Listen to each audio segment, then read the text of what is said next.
ساویار بہت چومتا ہے نا تمہارے ان لبوں کو، تمہارے اس بدن میں اس گینگسٹر کی جان بستی ہے۔ آج میں مزہ لوں گا اپنے دشمن کی بیوی کا۔ عرشیہ کو لگا اس نقاب پوش کو بہت قریب سے دیکھا ہے، اپنے جسم پہ اس کے کھرترے ہاتھ محسوس کیے۔ اچانک اندھیرا ہوا، عرشیہ کے لبوں کو اس نے زور سے کاٹا۔ ساویار تمہارے ٹکڑے کر دے گا۔ اس نے کندھے سے قمیض پھاڑی۔ جب لڑکھڑاتی تم ساویار کے پاس جاؤ گی تب اسے اندازہ ہوگا کسی نے ساویار سے زیادہ تمہیں بوسے دیے ہیں، استعمال کیا ہے، تو وہ خود مر جائے گا اسے بے حجاب کرتا۔ ساویار کاظمی کی کنڈیشن بہت خراب تھی۔ وہ ہسپتال میں تھا، باہر کوریڈور میں بیٹھی اپنے ہاتھوں میں چہرہ گرائے بہت شدت سے روئے جا رہی تھی۔ بار بار ساویار کی باتیں اس کے کانوں میں گونج رہی تھی۔ جب میں مروں گا تو تمہارے اندر مروں گا، تم مجھے پھر سے زندہ کر دینا۔ اس کی باتیں یاد کرتے ہوئے وہ ضبط سے اپنی آنکھیں بند کر گئی۔ نہ جانے کتنے آنسو بہہ رہے تھے۔ جب حاکم وہاں پہ آیا، حاکم بھائی وہ ٹھیک تو ہو جائیں گے نا؟ وہ مجھے چھوڑ کے جائیں گے تو نہیں؟ وہ تڑپتی روتی ہوئی اس سے سوال کر رہی تھی، مگر حاکم خاموشی سے اسے دیکھے جا رہا تھا، کوئی جواب نہیں دے رہا تھا۔ حاکم بھائی بتائیں نا، انہیں کچھ ہوگا تو نہیں؟ وہ سسکتے ہوئے پوچھ رہی تھی۔ حاکم نے اسے یقین دلانا چاہا، دیکھو پریشان ہونے کی ضرورت نہیں ہے، سب کچھ ٹھیک ہو جائے گا۔ لیکن حاکم جانتا تھا کہ اس کا ٹھیک ہونا یا اس کا بچنا اتنا آسان نہیں ہے۔ تھوڑی ہی دیر بعد ڈاکٹر باہر آئی، اپنا ماسک اتارتے ہوئے کہنے لگی، دیکھیں ہم لوگ کچھ نہیں کر سکتے، ہر طرف ہمیں نا امیدی نظر آ رہی ہے، کیونکہ انہیں بہت گہرے زخم لگے ہوئے ہیں اور گھاؤ بہت گہرے ہیں جنہیں اتنی آسانی سے ٹھیک نہیں کیا جا سکتا، انہیں کوئی معجزہ ہی بچا سکتا ہے۔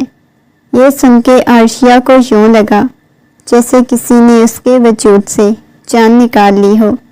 وہ روتے ہوئے نفی میں سر ہلانے لگی، نہیں، میرا ساویار مجھے نہیں چھوڑ کے جا سکتا، پلیز کچھ کرو نا۔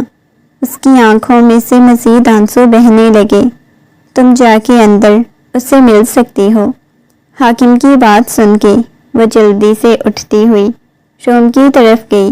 روم کا دروازہ کھولا، سامنے اسٹریچر پہ پڑے ہوئے اس کے بے جان وجود کو دیکھنے لگی۔ چلتی ہوئی اس کے پاس آئی تھی، اس کا پورا وجود پٹیوں میں جکڑا ہوا تھا، آکسیجن ماسک لگا ہوا تھا۔ وہ چلتی ہوئی اس کے پاس آئی، اس کے ہاتھوں کو دیوانہ وار چومنے لگی جو کہ ڈرپس میں جکڑے ہوئے تھے۔ روتے ہوئے کہنے لگی، کچھ بھی نہیں ہوگا، میں آپ کو کچھ بھی نہیں ہونے دوں گی۔ آپ نے بولا تھا نا کہ آپ کو میرے اندر مرنا ہے، تو پھر یہاں پہ کیوں مر رہے ہیں؟ یا تو مجھے بھی اپنے ساتھ لے جائیں۔ وہ روتے سسکتے ہوئے بولے جا رہی تھی، اس کے زخموں پہ اپنے ہونٹ ٹرکنے لگی۔ آپ نے پچھلی دفعہ مجھے بولا تھا نا، جب بھی میں آپ کے قریب ہوتی ہوں آپ کی تکلیف کم ہوتی ہے، میں آپ کی تکلیف کم کروں گی، پلیز آپ جلدی سے ٹھیک ہو جائیں نا۔ وہ اس کے ہاتھ پہ اپنی پیشانی ٹکاتے ہوئے بہت بری طرح سے روئے جا رہی تھی۔ جب اس کے ہاتھ پہ ہلکی سی جنبش ہوئی تھی، ایک گہرا سانس اس نے لیا مگر آنکھیں نہیں کھول پایا۔ وہ اس کی باتیں سنے جا رہا تھا مگر اس میں اتنی ہمت نہیں تھی کہ وہ اٹھتا جواب دیتا۔ اس روتی سسکتی ہوئی لڑکی کی سسکیاں وہ سن رہا تھا۔ اٹھ جائیں نا، میں آپ کے بغیر نہیں رہ سکتی، پلیز، میں نے منع کیا تھا آپ کو کچھ بھی مت کریں، آپ کی زندگی سے بڑھ کے میرے لیے کچھ بھی نہیں۔ وہ اس کے زخموں کو دیوانہ وار چومے جا رہی تھی، دیکھو میں نے تمہارے ہر زخم کو چوما، تم اٹھ جاؤ نا۔ وہ روتے سسکتے ہوئے بولی، اگر آپ نہیں اٹھو گے نا تو میری محبت مر جائے گی، اور میں اپنی محبت کو کبھی اجازت نہیں دیتی کہ وہ مرے۔ پیچھے کھڑی ہوئی ڈاکٹر حیرت سے اس لڑکی کی طرف دیکھے جا رہی تھی جو دیوانوں کی طرح اس سے باتیں کر رہی تھی۔ دیکھیں، آپ تھوڑی دیر کے لیے باہر چلی جائیں، ایسے مریض ڈسٹرب ہوگا۔ نہیں، میں کبھی بھی اسے ڈسٹرب نہیں کرتی۔ پوچھ لیں اسے اٹھا کے، پوچھیں، وہ کبھی بھی میری باتوں سے ڈسٹرب نہیں ہوتے۔ آپ ایسا کیسے کہہ سکتی ہیں کہ میں انہیں ڈسٹرب کر رہی ہوں؟ بالکل بھی ڈسٹرب نہیں کرتی۔ وہ پھر سے روتے سسکتے ہوئے بولنے لگی۔ دیکھیں، ایسے ان کی کنڈیشن اور زیادہ خراب ہو جائے گی۔ پلیز آپ سمجھنے کی کوشش کریں۔ ڈاکٹر کی بات سن کے وہ اپنی آنکھوں میں سے بہنے والے آنسو صاف کرنے لگی۔ یہ بچ تو جائیں گے نا؟ ڈاکٹر نے اس بات میں سر ہلا دیا۔ ڈاکٹر اسے تسلی دینا چاہتی تھی، جبکہ ڈاکٹر جانتی تھی کہ یہ ناممکن ہے۔ میں آپ کو کبھی بھی نہیں مرنے دوں گی۔ وہ آخری دفعہ اس کے ہاتھ پہ بوسہ دیتے ہوئے چلی گئی تھی۔ کبھی اس کی کنڈیشن بہت بری ہو جاتی تو کبھی ٹھیک ہو جاتی۔ وہ گھنٹوں اس کے پاس بیٹھی رہتی، باتیں کرتی رہتی، اسے چومتی رہتی۔ اسے لگتا تھا کہ شاید اس کے بوسوں سے وہ ٹھیک ہو جائے گا، مگر اسے کیا معلوم تھا محض باتیں کرنے میں اور ٹھیک ہونے میں فرق ہوتا ہے۔ رات کا وقت تھا، وہ اس کے ہاتھ پہ سر ٹکائے ہوئے سو رہی تھی، بالکل اس کے قریب تھی۔ کبھی کبھی تو وہ اسٹریچر پر اس کے ساتھ سو جاتی تھی، جس سے اسے کافی مشکل پیش آتی۔ وہ ہلکی ہلکی آنکھیں کھولے پاس سوئی ہوئی اس لڑکی کی طرف دیکھنے لگا۔ آہستگی سے اس نے اپنا ڈرپس میں جکڑا ہوا ہاتھ اٹھا کے اس کے سر پہ رکھا، دھیرے دھیرے اس کے سر کو سہلانے لگا۔ شاید وہ کچی نیند میں تھی۔ ایک ٹائم تھا جب وہ بے ہوشوں کی طرح سوتی تھی، مگر ہلکا سا اس کا لمس محسوس کر کے وہ ایک دم سے اٹھ گئی۔ آنکھیں ابھی بھی لال ہو رہی تھی، نیند سے ڈوبی ہوئی آنکھیں ساتھ سامنے اس شخص کو دیکھنے لگی جس نے ہلکی ہلکی آنکھیں کھولی ہوئی تھی۔ اتنے دنوں بعد اس کی کھلی ہوئی آنکھیں دیکھ کر اس کی آنکھوں سے آنسو بہنے لگے۔ ساویار، آپ کو کچھ بھی نہیں ہوگا، وہ اس کے ہاتھوں کو دیوانوں کی طرح چومتے ہوئے بولی۔ آپ کو پتا ہے، آپ کبھی خواب میں بھی مجھ سے دور چلے جائیں نا تو میں سانس لینا بھول جاتی ہوں۔ کبھی بھی آپ کو خود سے دور نہیں جانے دوں گی۔ اس کے چہرے کو اپنے ہاتھوں کے پیالے میں بھرتے ہوئے اس کی آنکھوں کو چومنے لگی۔ آپ کو پتا ہے، میں آپ کے لمس کو ترس رہی ہوں۔ کتنے دن گزر گئے، آپ نے مجھے ایک بھی بوسہ نہیں دیا، ایک دفعہ بھی آپ میرے پاس نہیں آئے۔ میں آپ کو مس کر رہی ہوں۔ وہ اس کی پیشانی کو چومتے ہوئے بولی۔ تم اپنا آکسیجن ماسک اتارنے لگا، میرے پاس آؤ، وہ آہستگی سے بولا۔ اس کے لب بمشکل ہلے تھے۔ ہلکی سی بالکل اس کے پاس آ گئی، اپنی پیشانی کو اس کے لبوں تک لے گئی۔ وہ مسکرایا تھا، وہ بات کرنا چاہتا تھا، مگر اسے لگا تھا شاید وہ بوسہ دینا چاہتا ہے۔ وہ اپنے کپکپاتے ہوئے لب اس کی پیشانی پہ رکھ چکا تھا۔ اس کی آنکھوں میں مسکراہٹ چمک رہی تھی۔ ایک وفادار لڑکی، اتنی وفادار، اس نے کبھی سوچا بھی نہیں تھا اس کے لیے یوں راتوں کو جاگے گی۔ وہ حیرت سے بس اس کی طرف دیکھے جا رہا تھا۔ مجھے لگتا ہے تم مجھے کبھی کچھ نہیں ہونے دو گی، وہ آہستگی سے بولا تھا۔ جلدی سے ٹھیک ہو جائے نا، یہاں سے جانا ہے۔ لگتا ہے بہت زیادہ تڑپ رہی ہو میری قربت کے لیے، وہ ہنستے ہوئے بولا۔ آپ کو ابھی بھی مذاق سوچ رہا ہے؟ میں نے بولا تھا نا کہ ایسے نہیں کریں۔ وہ اس کے سینے پہ، اس کے پیٹ پہ بنے ہوئے ان زخموں کو دیکھے جا رہی تھی جو ساویار سے زیادہ اسے تکلیف دے رہے تھے۔ یاد رکھنا، اگر میں بچ گیا، مشن تو میں نے دوبارہ کمپلیٹ کرنا ہے، چاہے کیوں نہ دوبارہ بھی مجھے مرنا پڑے، وہ آہستگی سے بولا تھا۔ اسے اچھا کہ ابھی مر جاؤں، وہ ہنستے ہوئے بولا۔ آپ ایسی باتیں کیوں کر رہے ہیں؟ آپ کو پتا ہے مجھے یہ باتیں تکلیف دیتی ہیں۔ وہ غصے میں چلاتے ہوئے بولی۔ اس کے یوں چلانے پہ وہ خاموش ہو گیا۔ اتنا غصہ اچھا نہیں ہوتا بیگم، وہ اس کی گال کو دھیرے سے سہلاتے ہوئے بولا۔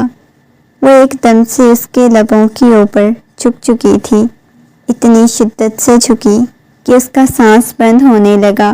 اگلے ہی لمحے وہ دور ہوئی تو اسے اپنی غلطی کا احساس ہوا۔ وہ گہرے گہرے سانس لے رہا تھا۔ وہ کپ کپاتے ہوئے ہاتھوں کے ساتھ اس کا آکسیجن ماسک ٹھیک کرنے لگی۔ اس کی آنکھیں بالکل کھل چکی تھیں۔ اب ٹھیک تو ہے نا؟ سوری، ایسے نہیں مجھے کرنا چاہیے تھا، وہ گھبراتے ہوئے کہنے لگی۔ تو وہ ہنس پڑا تھا۔ کتنا ڈرتی ہو، پرینک کر رہا تھا، بے وقوف بنایا ہے تمہیں۔ وہ آنکھوں میں آنسو لیے اس کے سینے پہ مکہ مار چکی تھی۔ اب کی بار ساویار کو سچ میں تکلیف کا احساس ہوا تھا۔ میں بالکل بھی نہیں آپ کو کچھ بھی نہیں ہونے دوں گی۔ کافی دنوں بعد وہ کافی حد تک بہتر ہو گیا تھا۔ اسے چھٹی مل چکی تھی۔ گھر آتے ہی وہ پھر سے لیپ ٹاپ لے کے بیٹھ گیا اور خواہ نگاہوں سے وہ اس کی طرف دیکھنے لگی۔ اب لیپ ٹاپ کیوں لے کے بیٹھ گئے ہیں؟ وہ غصے میں چلاتے ہوئے پوچھنے لگی۔ تب ظاہر ہے تبھی لیپ ٹاپ لے کے بیٹھا ہوں، ضروری کام ختم کرنے ہیں۔ اب بس میں چاہتا ہوں میں جلدی سے ٹھیک ہو جاؤں، اپنے ادھورے کام مکمل کروں۔ کوئی آپ کچھ بھی نہیں کریں گے، خبردار جو آپ نے دوبارہ کچھ کرنے کی کوشش کی، پلیز ابھی کچھ دیر کے لیے خاموش ہو جاؤ۔ وہ صوفے پہ بیٹھا لیپ ٹاپ پہ انگلیاں چلائے جا رہا تھا۔ اب کی بار دشمن کو خود پہ وار نہیں کرنے دوں گا۔ 2 دفعہ میں یہ اذیت برداشت کر چکا ہوں، اب دوبارہ وہ میری طرف آئے گا بھی نہیں۔ ساویار کی بات سن کے وہ نفی میں سر ہلانے لگی، اس کے گھٹنوں کے پاس نیچے فرش پہ بیٹھتے ہوئے اس کے گھٹنوں پہ سر ٹکا کے پوری طرح سے رونے لگی۔ ساویار، میرا آپ کے علاوہ کوئی نہیں ہے اس دنیا میں، آپ کو نہیں کھونا چاہتی، آپ کو اس بات کی سمجھ نہیں آتی۔ ساویار نے اسے اپنے قدموں سے اٹھا کر اپنے ساتھ بٹھایا اور اسے اپنے سینے سے لگا لیا۔ دیکھو، یوں رونا بند کرو، میں تمہیں یوں روتا ہوا نہیں دیکھنا چاہتا، نہ ہی میں نے تمہیں رلانا ہے کبھی زندگی میں۔ اس کی پیشانی کو چومتا ہوا بولا۔ مجھے محبت چاہیے، مجھے آپ کی قربت چاہیے، اس کی آنکھوں میں دیکھتے ہوئے بولی۔ کیا مطلب قربت چاہیے؟ وہ زیر لب بڑبڑایا تھا۔ مجھے آپ کی طلب محسوس ہو رہی ہے، اس کی آنکھوں میں دیکھتے ہوئے بولی۔ اس کی آنکھوں میں ایک عجیب سی خماری چھائی ہوئی تھی۔ میں نے بہت مس کیا آپ کو، آپ کے لمس کو، آپ کی محبت کو، آپ کے جنونی انداز کو۔ میں نہیں آپ کے بغیر رہ سکتی، وہ دوبارہ سے سسکتے ہوئے بولی۔ اس کی آنکھوں میں سے بہنے والے آنسوؤں کو صاف کرنے لگا۔ اور میں تمہیں روتا ہوا نہیں دیکھ سکتا، رونا بند کرو۔ وہ اس کے سینے سے لگ گئی، اس کی قمیض کو ہاتھوں میں دبوچ چکی تھی۔ آپ کو میری قسم، خدا کے لیے یہ سب کچھ چھوڑ دیں۔ آپ نہیں چھوڑیں گے تو میں آپ کو چھوڑ کے چلی جاؤں گی، وہ روتے ہوئے بولی۔ وہ ایک دم سے اسے خود سے الگ کر گیا۔ کیا کہا تم نے؟ دوبارہ سے کہنا، وہ غصے میں بولا تھا۔ اب کی بار وہ سچ میں بہت زیادہ غصے میں لگ رہا تھا۔ اگر آپ یہ سب کچھ نہیں چھوڑیں گے تو میں آپ کو چھوڑ کے چلی جاؤں گی، وہ غصے سے بولی۔ تم چھوڑ کے جاؤ گی؟ ایک دم سے اس کے لبوں کے اوپر جھک گیا۔ دوبارہ تم نے ایسی بات اپنے منہ سے نکالی تو مجھ سے برا کوئی نہیں ہوگا۔ وہ گہرے گہرے سانس لے رہی تھی، اس کی گود میں بیٹھ گئی۔ تو ٹھیک ہے، جو مرضی کرنا ہے کریں، میں آپ سے دور چلی جاؤں گی اگر آپ ایسا کریں گی۔ اچھا ٹھیک ہے، میں کچھ بھی نہیں کرتا۔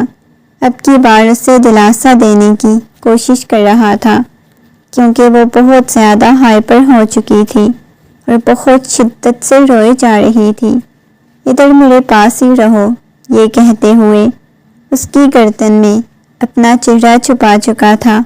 وعدہ کریں آپ دوبارہ نہیں جائیں گے اس کی طرف، کیا تمہیں میری زبان پہ یقین نہیں؟ بولا ہے نا، یہ دیکھو۔ اس کے سامنے ہر چیز ڈیلیٹ کرنے لگا۔ یہ لیپ ٹاپ بند کر کے میں نے الماری میں رکھ دیا ہے۔ اٹھ کر اس نے لیپ ٹاپ الماری میں رکھ دیا۔ پچھلے کافی مہینوں سے وہ خود بھی بہت زیادہ تکلیف سے گزر رہا تھا، ہارنے والوں میں سے نہیں تھا، مگر آج عرشیہ کی وجہ سے بہت زیادہ بے بس ہو گیا، جس کی وجہ سے اسے ایسا کرنا پڑا۔ اب میرے پاس آئیں۔ جیسے ہی لیپ ٹاپ الماری میں رکھ کے بیڈ کی طرف جانے لگا، وہ اسے بلانے لگی، اس کی طرف باہیں پھیلا لی، گویا اسے یہ کہہ رہی ہو کہ مجھے اٹھا لو۔ دیکھو بیگم، پہلے ہی شوہر بہت زیادہ تکلیف میں ہے، اوپر سے تمہیں باہوں میں اٹھاؤں گا تو میرے زخموں پہ لگے ہوئے ٹانکے کھل جائیں گے۔ کھلتے ہیں تو کھلتے رہیں، مجھے نہیں پتا کتنے دنوں سے آپ کو مس کر رہی ہوں، مگر آپ کو میری ذرا پرواہ نہیں۔ وہ منہ پھلاتے ہوئے بولی۔ اس کے لبوں پہ مسکراہٹ بکھر گئی۔ میرے خیال سے تمہارا کچھ چھوٹے چھوٹے بچوں کا دل کر رہا ہے۔ وہ آنکھ کا کونا دباتے ہوئے بولا۔ وہ شرم سے لال سرخ ہو چکی تھی۔ میں نے ایسا تو نہیں بولا، اپنے آپ سے آپ باتیں نہ کیا کریں، وہ منہ پھلاتے ہوئے بولی۔ کب اپنے سے باتیں کی ہیں؟ یہ کہتا ہوا اس کے قریب آیا، چھک کر اسے اپنی باہوں میں اٹھا چکا تھا۔ وہ اس کے گلے میں باہیں ڈالتے ہوئے اس کے سینے پہ اپنا سر ٹکا چکی تھی۔ اسے بیڈ پہ لٹاتے ہوئے بالکل اس کے اوپر چھپ گیا، اس کی گردن پہ بہت شدت سے لمبا بوسہ دیا۔ جیسے ہی اٹھنے لگا، اس کے گرد بازو حائل کرتے ہوئے اسے اپنے قریب کر لیا۔ آپ کہاں جا رہے ہیں؟ بہت زیادہ رومانٹک ہیں، لگتا ہے کچھ زیادہ ہی۔ اپنے شوہر کو تم نے مس کیا، یہ کہتے ہوئے اس کے اوپر چھک چکا تھا۔ وہ آنکھیں بند کیے اس کے لمس کو محسوس کرنے لگی۔ اچانک وہ عجیب سی جنونی کیفیت میں آ گیا، اس پہ اتنی شدتیں لٹانے لگا کہ وہ ڈر گئی۔ اس کے لمس سے، اس کے رومانس، اس کی شدتوں سے وہ ڈر گئی، اسے پیچھے کرنے لگی، مگر نہ جانے کیا ہوا تھا، اسے عجیب سی سنجیدگی تھی، نہ کوئی محبت بھری سرگوشی، نہ کوئی بات، بالکل غصہ، ایسے لگ رہا تھا جیسے وہ اس پہ اپنا غصہ اتار رہا ہو۔ اس نے بیڈ شیٹ کو اپنے ہاتھوں میں دبوچ لیا۔ یہ آپ کیا کر رہے ہیں؟ چھوڑیں مجھے، وہ روتے ہوئے بولی تھی۔ اس کی آنکھوں میں سے موٹے موٹے آنسو بہنے لگے۔ وہ ایک دم سے اسے دور ہوا۔ اب کی بار اسے اندازہ ہوا کہ شاید وہ بہت برا اس کے ساتھ بیہیو کر چکا تھا۔ اس کی آنکھوں میں سے بہنے والے آنسو دیکھ کر وہ پریشان ہو گیا، فوراً سے اسے دور ہوا، اس کے آنسو چومتا ہوا کہنے لگا، سوری، شاید میں کوئی زیادہ جنونی ہو گیا تھا۔ اب کی بار ساویار کو خود پہ غصہ آ رہا تھا۔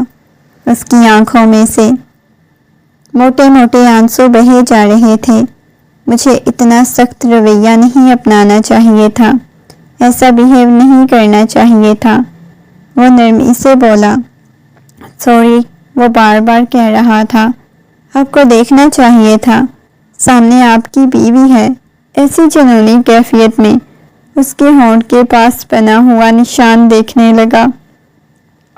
اس کی گردن پہ بھی بہت زیادہ نشان بن چکے تھے۔ اب کی بار اسے اندازہ ہوا تھا شاید وہ بہت زیادہ شدتیں لٹا گیا۔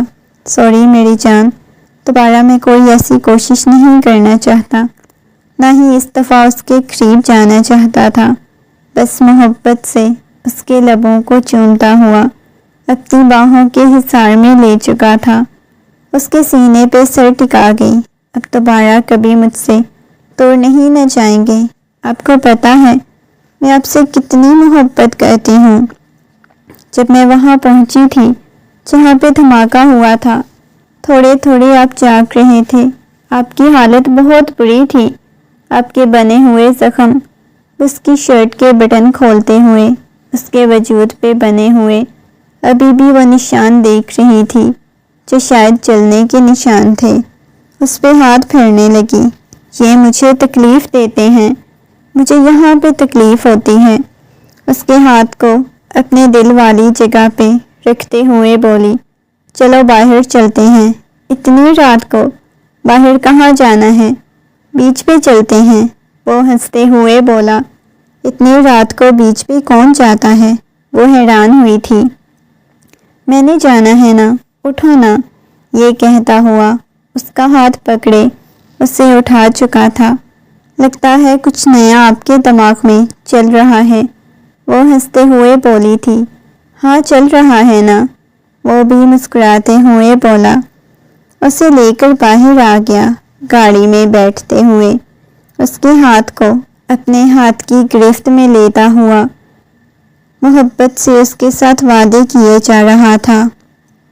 میں بھی یہی چاہتا ہوں، یہاں سے کہیں دور چلا جاؤں، کہیں پہاڑوں کے درمیان تنہا، جہاں پہ ہم دونوں ہوں، ہم دونوں کے سوا کچھ نہ ہو۔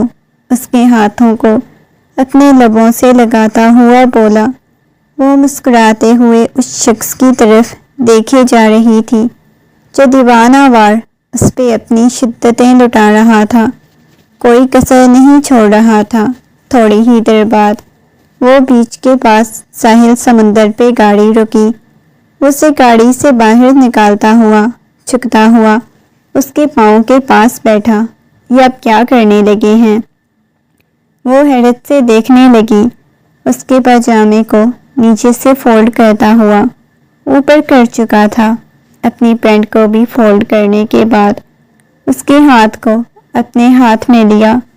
ٹھنڈی ہوا چل رہی تھی، اس کے بال ہوا میں رقص کر رہے تھے۔ بیچ کے پاس کافی زیادہ خوبصورت منظر تھا، وہاں پہ خوبصورت سی لائٹیں لگی ہوئی تھی۔ وہ اس کے ہاتھ کو پکڑے ہوئے چلتے جا رہا تھا۔ تمہیں پتہ ہے، میں تمہارے ساتھ گھنٹوں ایسے چل کے سفر کرنا چاہتا ہوں۔ میرے بہت سارے خواب ہیں۔ آپ نے کبھی مجھے بتایا نہیں، آپ کے مما بابا کہاں ہیں؟ اس نے پہلی دفعہ یہ سوال کیا۔ وہ ہنستے ہوئے کہنے لگا، میں بہت چھوٹا تھا جب میری مما نے بابا سے طلاق لے کے اپنی پسند کی شادی کر لی۔ میں نے بچپن سے لے کے 10 سال تک اپنے ماما بابا کی لڑائیاں دیکھی، جھگڑے دیکھے، اور ان سب نے مجھے بہت عجیب سا بنا دیا، غصے والا، سنجیدہ۔ کبھی میں باقی بچے جیسا نہیں تھا، سب سے مختلف تھا۔ پھر بابا نے دوسری شادی کر لی، میں ملازمین کے رحم و کرم پر تھا۔ تمہیں پتہ ہے، میرے بابا ابھی بھی اس دنیا میں ہیں، لیکن وہ اپنی زندگی میں مگن ہیں۔ کبھی سالوں بعد مجھ سے ملنے آ جاتے ہیں، کبھی مہینوں بعد مجھ سے بات کر لیتے ہیں۔ انہیں نہیں پتا ان کا بیٹا کیا کرتا ہے، کہاں ہوتا ہے، کیسے رہتا ہے۔ بس اپنی جائیداد، ہر چیز انہوں نے مجھ پہ لٹائی، لیکن مجھے ان کی محبت چاہیے تھی، مجھے ماں کی محبت چاہیے تھی، جو مجھے کبھی نہیں مل سکی۔ اتنا کچھ بتانے کے بعد وہ ہنس رہا تھا۔ عرشیہ اس کے ہنستے ہوئے چہرے کو دیکھ رہی تھی، اس کے کندھے پہ سر ٹکاتے ہوئے کہنے لگی، میں آپ کو محبت دوں گی نا، بہت ساری محبت دوں گی۔ وہ مسکراتے ہوئے بولی۔ ساویار اس کی بات سن کے ہنستا ہوا کہنے لگا، تم سے تو میں چھین کے بھی محبت لوں گا۔ یہ کہتے ہوئے اس کی پیشانی کو چومنے لگا۔ وہ نیچے بیٹھ گئی۔ کیا ہو گیا ہے؟ نیچے کیوں بیٹھ گئی ہو؟ آپ کو پتہ ہے، آپ کے ساتھ ایک خوبصورت زندگی گزارنا چاہتی ہوں، بہت لمبی سی۔ وہ نیچے زمین پہ بیٹھتی ہوئی انگلیوں کے ساتھ دل بناتی ہوئی اپنا اور ساویار کا نام لکھ رہی تھی۔ اچانک سے پیچھے سے اس کے سر میں کچھ لگا۔ ساویار نے نگاہیں اٹھا کر دیکھا۔ پیچھے کھڑے ہوئے لوگوں کو دیکھ کر وہ حیران ہوا، وہ نقاب پوش تھے۔ سامنے زاویار کو دیکھ رہی تھی، جن سے لڑ رہا تھا۔ اچانک زاویار زمین پہ گرتا ہوا نظر آیا۔ اس کی باہوں کے حصار میں گری ہوئی تھی، مگر کون تھا وہ نہیں جانتی تھی۔ جب اس کی آنکھ کھلی، کمرے میں ایک بلب لٹک رہا تھا۔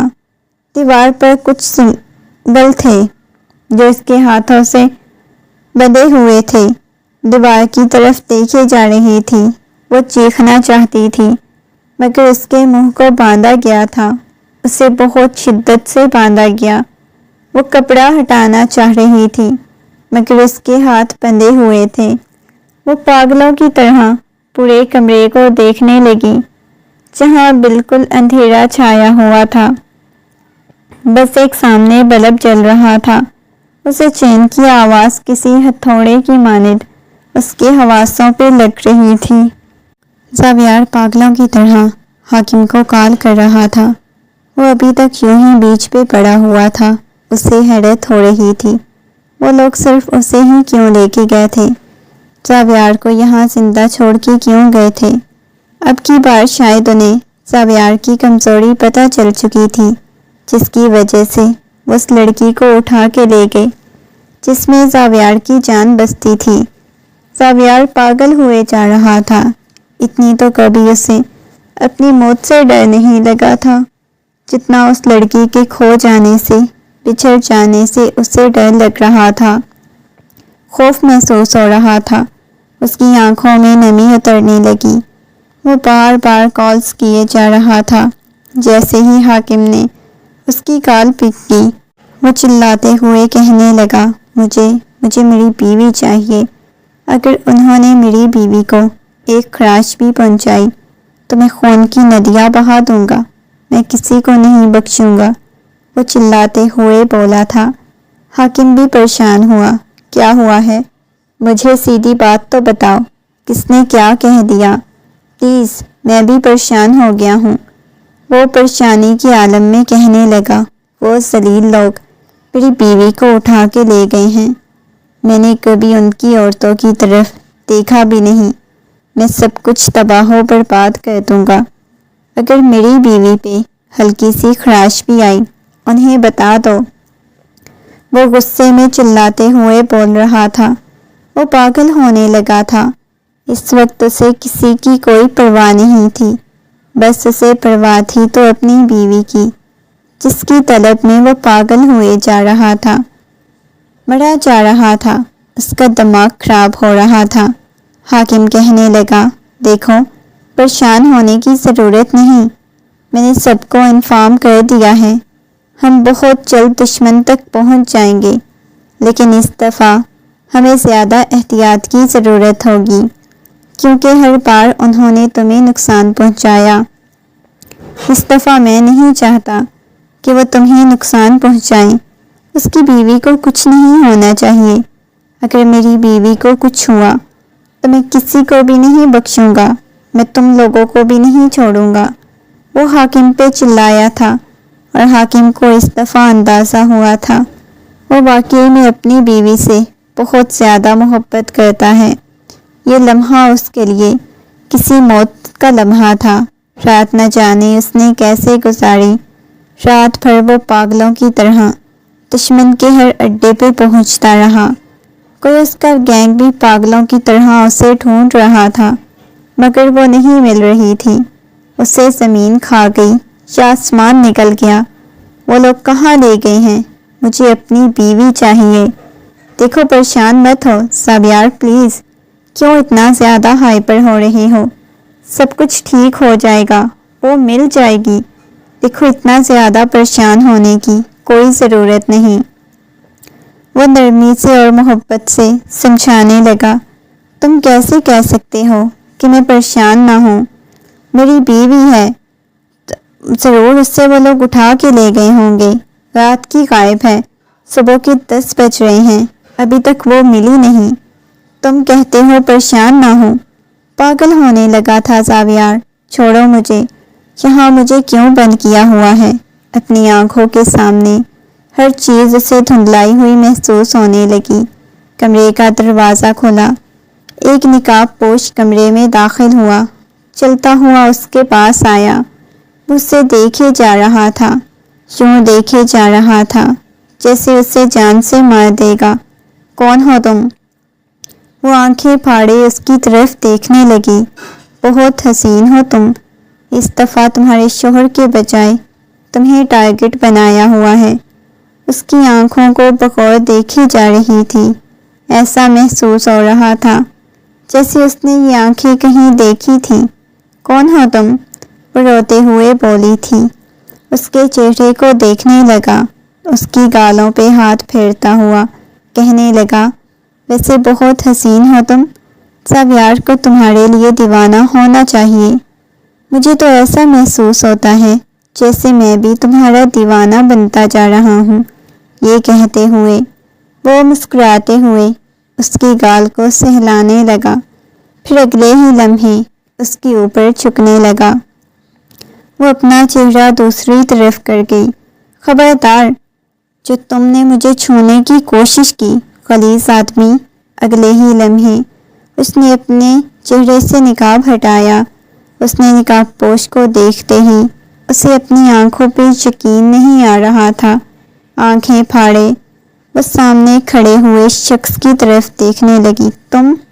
تمہیں ذرا شرم نہیں آتی؟ اپنے دوست کی پیٹھ میں چھڑا کھونپتے ہوئے، دھوکے باز، میں ساویار کو بتاؤں گی۔ تمہیں پتہ ہے جب ساویار کو تمہارے بارے میں معلوم ہوگا وہ تمہیں ٹکڑے کر کے کتوں کو ڈال دے گا۔ وہ غصے میں چلاتے ہوئے بول رہی تھی۔ وہ اس کی باتیں سن کے ہنسنے لگا۔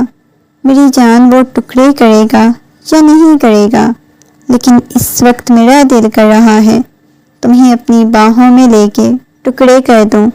وہ ہنستا ہوا بولا، غلیظ آدمی، گھٹیا آدمی، میرے ساتھ ایسی فضول بکواس کرنے کی کوشش کی تو میں ساویار کو بتاؤں گی، تمہیں ایک رات میں بتاؤں گی۔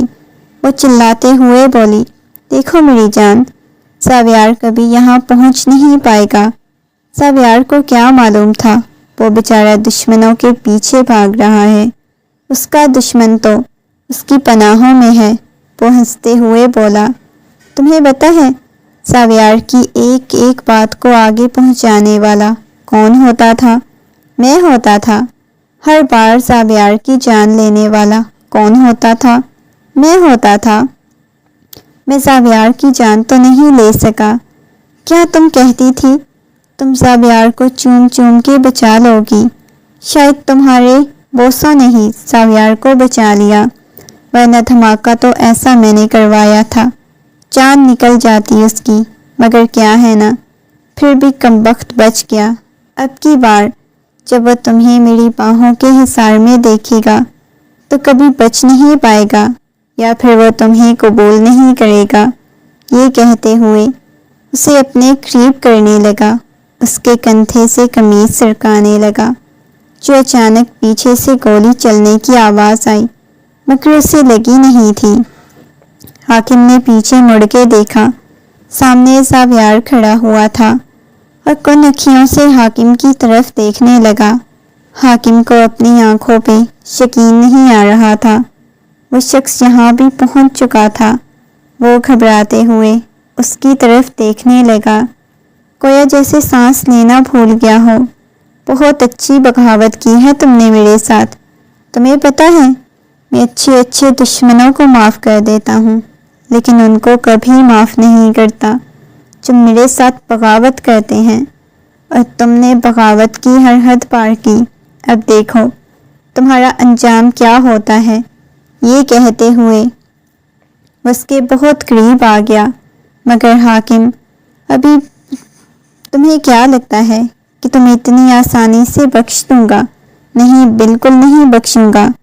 یہ کہتے ہوئے حاکم اس کی طرف بڑھنے لگا، جب زوردار تماچا ساویار نے اس کے منہ پہ رسید کیا۔ تماچا اتنی شدت کا مارا گیا، ساویار کی اپنی آنکھوں کے سامنے ہر چیز گھومتی ہوئی محسوس ہونے لگی۔ ہمارے اچھے کاموں میں ایک غلیظ اور گھٹیا کام کرنے والا بھی انسان شامل تھا۔ مجھے بالکل اندازہ نہیں تھا۔ اگر مجھے پتا ہوتا کہ تم گینگ میں یہ سب کچھ کرو گے تو میں تمہیں کبھی گینگ کو دیکھنے بھی نہ دیتا۔ میں نے تو تمہیں دوست سمجھا تھا، لیکن تم تو آستین کے پالے ہوئے سانپ ہو۔ بھول گئے ہو تم اپنی اوقات۔ تمہاری اوقات کیا تھی؟ ایک سڑک سے اٹھایا تھا تمہیں میں نے، اس کے باوجود تم نے میرے ساتھ بغاوت کی۔ وہ چلاتے ہوئے بولا، تمہیں کیا لگتا تھا تم سڑک سے اٹھایا ہے تو مجھے غلام بناؤ گے اور میں تمہارا غلام بن جاؤں گا؟ تم نے ہمیشہ یہی چاہا کہ میں تمہارا غلام بن کے رہوں۔ کیوں تمہارا غلام بنتا؟ افسوس، لعنت ہے تمہاری سوچ پہ۔ میں نے ہمیشہ تمہیں بھائی سمجھا تھا، تمہیں یہ لگا کہ میں تمہیں اپنا غلام بناؤں گا؟ یہ کہتے ہوئے ایک دفعہ پھر سے اس کے قریب ہونے لگا۔ اور تم نے ہمت کیسے کی میری بیوی کی طرف آنکھ اٹھا کے دیکھنے کی؟ تمہیں پتہ ہے میں اسے کتنی محبت کرتا تھا؟ وہ چلاتے ہوئے بولا، ہاں میں بھی محبت کرتا ہوں تمہاری بیوی سے، اور بہت زیادہ کرتا ہوں۔ آج کی رات تمہاری آنکھوں کے سامنے تمہاری بیوی کو، اس سے پہلے کہ وہ کچھ اور کہتا، وہ ایک دم سے گولی چلا چکا تھا جو سیدھا اس کے پاؤں میں لگی۔ وہ درد سے کرانے لگا۔ ابھی وہ دوسری گولی چلائی جو کہ اس کے پاؤں پہ لگی۔ پیچھے سے شدت سے ساویار پہ گولیاں چلائی گئی جو سیدھا 2 گولیاں اس کے سینے میں لگی تھی، کیونکہ وہ مڑ کے دیکھنے لگا تھا اور یہ سب کچھ اس کے گینگ کی بغاوت کرنے والے لوگ تھے، اس کے سامنے کھڑے ہوئے تھے۔ انہیں بھی پیچھے سے باقی ساویار کے گینگ والے بھی آ گئے جنہوں نے اسے پکڑ لیا، مگر ساویار کی کنڈیشن اس وقت بہت بری تھی۔ ساویار زمین پہ گر چکا تھا، اس کی حالت بری ہونے لگی۔ ساویار زمین پہ گرا ہوا تھا۔ آرشیا کو یوں لگا جیسے وہ ختم ہو گئی، اس کے وجود سے جان نکل گئی۔ آج تیسری دفعہ جس شخص کو اس نے ٹوٹ کے چاہا، جس سے بے پناہ محبت کی، آج تیسری دفعہ اس تکلیف میں دیکھ رہی تھی جس میں وہ دوبارہ نہیں دیکھنا چاہتی تھی۔ اسے پہلی دفعہ اندازہ ہوا تھا ایک ایسا شخص جس کا خون خرابے والا کام ہو، اس کی بیوی ہونا کتنا مشکل کام ہوتا ہے، پھر وہ بیوی جو بے پناہ چاہتی ہو۔ جیسے آرشیا کو کھولا گیا، وہ روتے ہوئے اس کے پاس آ گئی۔ ایسے لگ رہا تھا جیسے اس شخص کی سانسیں اٹک جائیں گی، وہ مر جائے گی۔ اس کی آنکھوں میں نمی تر رہی تھی۔ آرشیا نے اس کا چہرہ اپنے ہاتھوں کے پیالے میں بھر لیا، مسکراتے ہوئے آرشیا کی طرف دیکھنے لگا۔ تمہارے لب آخری بار چومنے دو، وہ ہنستے ہوئے بولا، جیسے وہ اسے اپنے ساتھ لے کے مرنا چاہتا ہو۔ روتے ہوئے اس کی سانسوں میں اپنی سانسیں کھولنے لگی۔ نہیں، میں تمہیں نہیں مرنے دوں گی، اس سے لپٹ گئی۔ اگر تمہیں خود کو بھی تمہارے ساتھ دفن کر لوں گی، زندہ دفن ہو جاؤں گی، تمہیں نہیں مرنے دوں گی۔ اس کی سانسیں رکنے لگی تھیں۔ نہیں، میں تمہیں نہیں مرنے دوں گی۔ وہ اس کی سانسوں میں اپنی سانسیں کھولنے لگی اور باقی سارے پیچھے سے آ گئے۔ انہیں ہاسپٹل لے کے جانا ہے، وہ نرمی سے کہنے لگے، لیکن اسے چھوڑ چکی تھی۔ ساویار نے اس کے ہاتھ کو پکڑا ہوا تھا، مگر ساویار کے ہاتھ سے اس کا ہاتھ چھوٹ گیا۔ میڈم، آپ ہمارے ساتھ ہاسپٹل آ سکتی ہیں، پیچھے سے ایک لڑکے نے نرمی سے اسے کہا۔ چلیں آگے۔ اس نے فرش پہ پڑی ہوئی چادر اس کے گرد لپیٹی۔ آ جائیں، وہ نرمی سے بولا۔ وہ بے جان قدم اٹھاتی اس کے پیچھے پیچھے چلتی جا رہی تھی، اور اسے اس دفعہ یقین ہو چکا تھا اس نے ہمیشہ کے لیے ساویار کو کھو دیا، کیونکہ وہ کبھی بھی اس کا ہاتھ نہ چھوڑتا۔ مگر آج اس نے ہاتھ چھوڑ دیا تھا۔ وہ ہونٹوں کی گرمی تمہارے دل کی دھڑکن بن جائے، میں تمہیں نہیں مرنے دوں گی، ایک دفعہ پھر سے وہ روتے ہوئے بولی۔ مگر ہاسپٹل پہنچ چکے تھے۔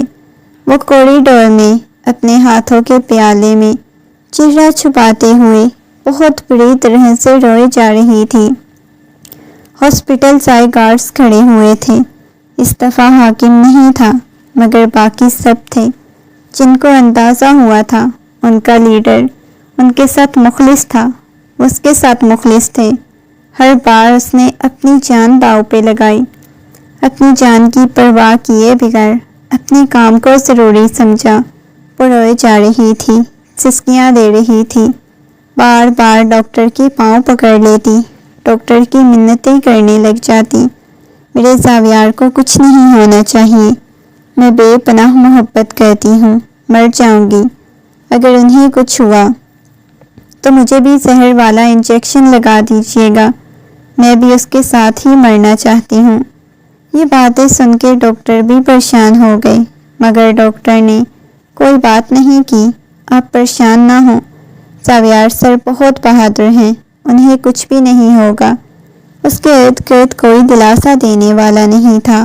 دور کھڑا ہوا لڑکا جس نے اس کے گرد چادر لپیٹی تھی کب سے اسے دیکھے جا رہا تھا، روتے ہوئے کہنے لگی، زاویار نے ایسا کون سا گناہ کیا جس کی انہیں اتنی بڑی سزا ملی؟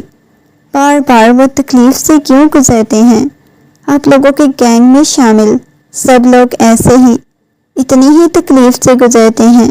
جب آپ کو پتہ ہوتا ہے آپ کو تکلیف پہنچی تو کیوں آپ لوگ ایسے کام کرتے ہو؟ یہ غلط ہوتا ہے۔ روتے ہوئے اس پہ چلانے لگی۔ آپ شاید زاویار سر کی حقیقت نہیں جانتی، وہ نرمی سے گویا ہوا۔ کیا حقیقت ہے؟ وہ روتے ہوئے بولی، آپ کو پتہ ہے یہاں ہم جتنے سارے گینگ والے نظر آتے ہیں، ہم یتیم خانوں میں پلے ہیں تو کوئی سڑکوں پہ پلا ہے۔ ہمیں زاویار سر نے جینا سکھایا، زندگی بتائی کیا ہوتی ہے۔ ہم کبھی زاویار سر کو نہیں مرنے دیں گے۔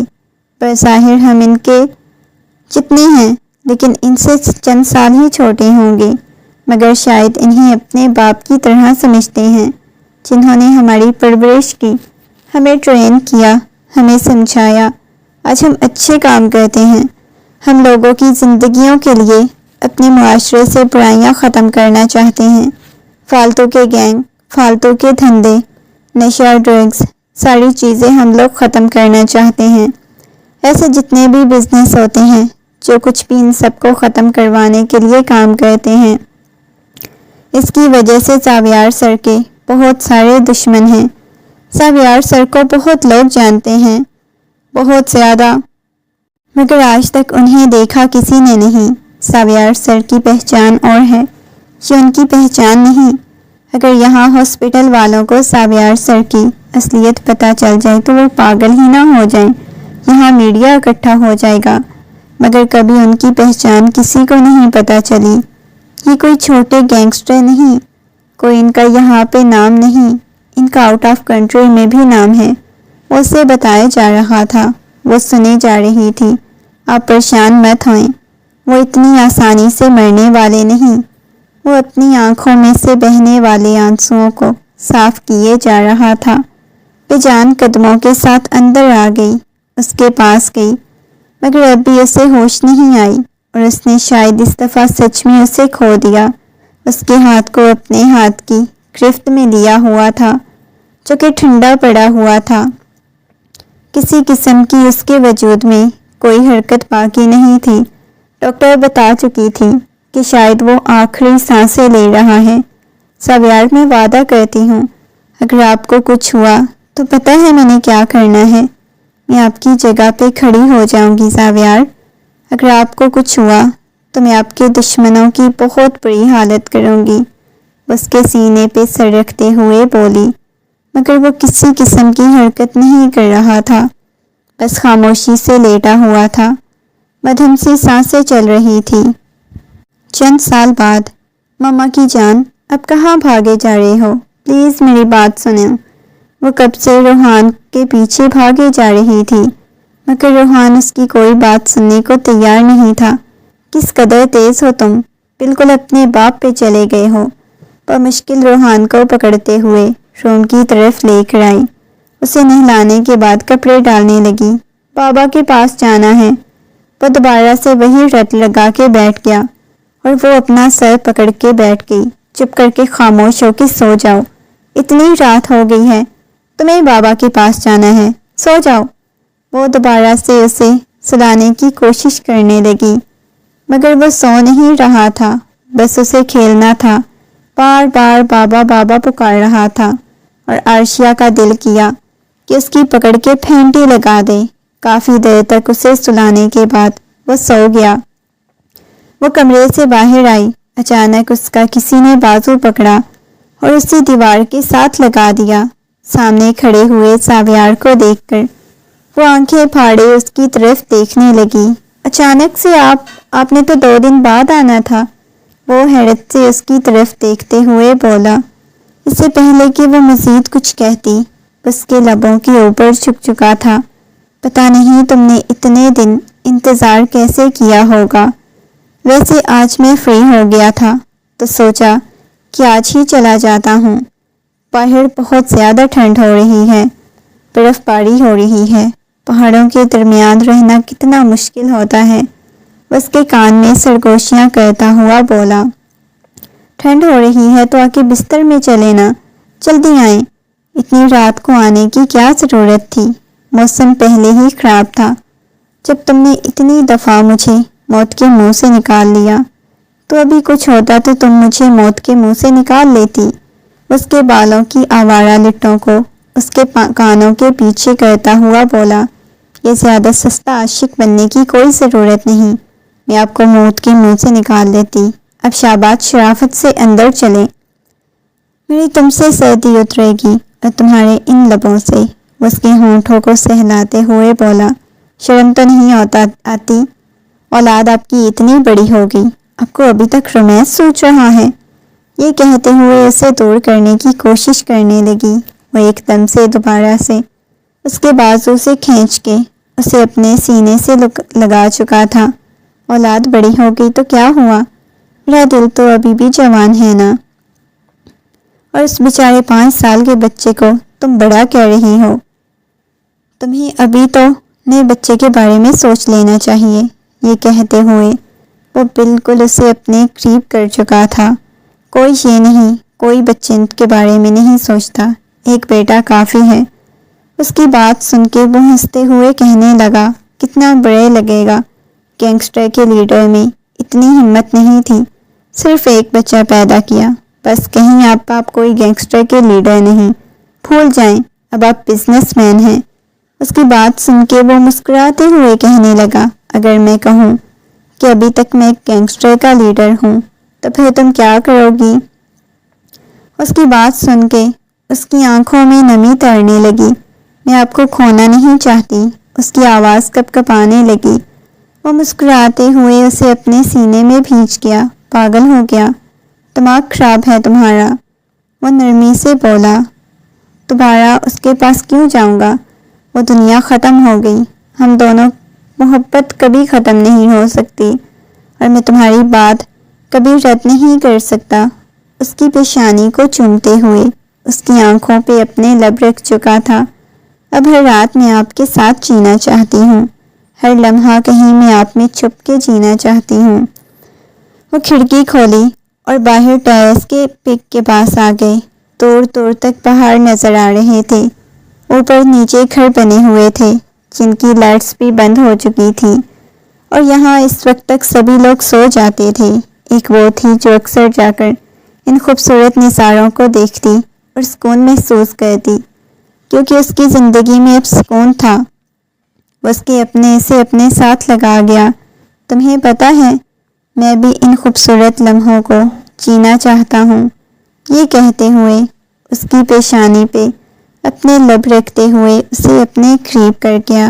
آپ کو پتہ ہے، آپ نے مجھے بہت زیادہ محبت دی، بہت زیادہ مان دیا، میری ہر بات آپ نے مانی، اور میرے لیے یہ بہت خوبصورت جذبات ہوتے تھے، بہت خوبصورت جذبے تھے۔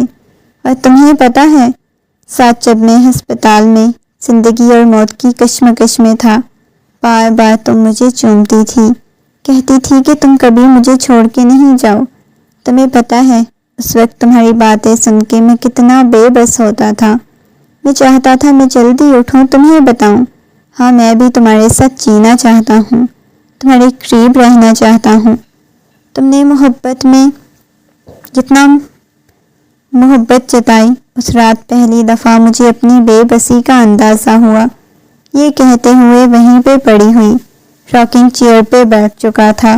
اس کی گود میں بیٹھتے ہوئے اس کے سینے پہ سر ٹکا گئی۔ یہاں پہ وہ نرمی سے پوچھنے لگی، نہیں تم ہو نا میرا ہیٹر، مجھے ٹھنڈ کیوں لگے گی؟ یہ کہتے ہوئے دھیرے دھیرے اس کے بالوں میں ہاتھ پھیرنے لگا، ساتھ ساتھ وہ چیئر کو چھول رہا تھا۔ وہ آنکھیں بند کرتے ہوئے بچوں کی طرح اس میں سمٹ کے سونے لگی تھی۔ آپ کو پتہ ہے پچھلے کتنے دنوں سے مجھے نیند نہیں آئی۔ آپ بزنس کے سلسلے میں چلے گئے تھے؟ ہاں بس میں نے بھی 3 راتیں جا کے گزاری ہیں میری جان، تبھی تو آج رات اپنی جان کے پاس آنا چاہتا تھا۔ یہ کہتے ہوئے اس کے ہاتھوں کی ہتھیلیوں کو چومنے لگا۔ اب ساری عمر مجھ سے یوں محبت کرتے رہیں گے، کبھی آپ کا دل مجھ سے بھرے گا تو نہیں؟ وہ مسکراتے ہوئے کہنے لگا، میرا دل تو نہیں بھرے گا، شاید تمہارا بھر جائے۔ یہ آپ نے کیسے سوچ لیا؟ میرا دل آپ سے بھر جائے گا۔ آپ کو معلوم ہے میں آپ سے بے انتہا محبت کرتی ہوں، بہت زیادہ۔ اور جس نے 3 دفعہ اپنے محبوب شوہر کو اپنی آنکھوں کے سامنے زندگی اور موت کی کشمکش میں دیکھا ہو، جس نے یہ محسوس کیا ہو، جسے یہ اندازہ ہوا ہو کہ آپ دور جائیں گے تو اس کا کیا حشر ہوگا، اس کا بھلا دل کیوں بھرے گا؟ میں ساری عمر بھی آپ کی یوں ہی باہوں میں گزار دوں، تب بھی شاید میرا دل آپ سے نہ بھرے۔ اس قدر میرے اندر آپ کے لیے محبت بھری ہوئی ہے۔ ہر گزرتے دن کے ساتھ آپ کی محبت کو محسوس کر کے اور زیادہ آپ سے عشق ہو رہا ہے۔ تمہیں پتہ ہے میں تمہاری محبت کو کیا نام دوں گا؟ اس نے سر اٹھا کے اس کی طرف دیکھا۔ کیا نام دیں گے؟ خون کے بوسے، لہو کے بوسے۔ جتنی دفعہ خون اور لہو میں لت پت تھا، تم نے اپنے بوسوں سے مجھے ٹھیک کرنا چاہا۔ سچ میں تمہیں یہ لگتا ہے کوئی بوسہ دینے سے ٹھیک ہو جاتا ہے؟ نہیں، بوسہ دینے سے ٹھیک نہیں ہو جاتے۔ بوسہ دینے سے ایک امید جاگتی ہے، کوئی ہے جو ہمیشہ آپ کے ساتھ رہنا چاہتا ہے، کوئی ہے جس کے لیے آپ کی زندگی کتنی اہم ہے۔ میں آپ کو یہ احساس کروانا چاہتی تھی، میری سانسیں آپ کے اس وجود سے جڑی ہوئی ہیں تاکہ آپ میں ہمت پیدا ہو۔ آپ کو پتہ ہے اکثر لوگ اس وجہ سے مر جاتے ہیں کیونکہ ان کے پاس کوئی حوصلہ دلاسا دینے والا نہیں ہوتا اور وہ دل ہار جاتے ہیں۔ انہیں لگتا ہے کہ وہ کبھی نہیں بچ پائیں گے، اور میں ہمیشہ آپ کو یہ احساس کروانا چاہتی تھی کہ آپ کی جان جائے گی تو وہ صرف ایک زندگی ختم نہیں ہوگی، وہ 2 زندگیاں ختم ہوں گی۔ اس وجہ سے آپ کو احساس کرواتی تھی۔ ہاں واقعی میں وہ لہو کے بوسے تھے جنہوں نے آپ کو زندگی دی۔ تمہیں پتہ ہے مجھے سب سے زیادہ تکلیف حاکم سے ہوئی تھی۔ وہ مجھ سے 10 سال چھوٹا تھا۔ جب وہ مجھے ملا تھا تو وہ 10 سال کا تھا۔ میں نے اسے بچوں کی طرح ٹرین کیا، محبت دی، چھوٹا بھائی سمجھا، مگر اس نے بہت برا کیا۔ آپ بھی تو اسے اتنی بھیانک سزا دے چکے ہیں نا، مر گیا ہے تو اب کیوں پریشان ہو رہے ہیں؟ آپ دوبارہ سے اپنے ماضی کو یاد مت کریں جو آپ کو تکلیف دے۔ بالکل میرے پاس ایک خوبصورت حال ہے، خوبصورت سا مستقبل ہوگا۔ یہ کہتے ہوئے اپنی آنکھیں بند کرنے لگا۔ آپ یہاں پہ سوئیں گے؟ یہاں پہ سونے کا ارادہ ہے کیا؟ کمرے میں چلیں۔ یہ کہتے ہوئے وہ اسے باہوں میں اٹھائے کمرے میں لے کے آ چکا تھا، اور ہر رات یوں ہی تھی۔ وہ سرگوشیوں کے ساتھ ایک دوسرے سے اپنی محبت کا اظہار کرتے ہوئے سکون سے نیند کی وادیوں میں چلے جاتے۔ ان کے چاروں اطراف سکون تھا۔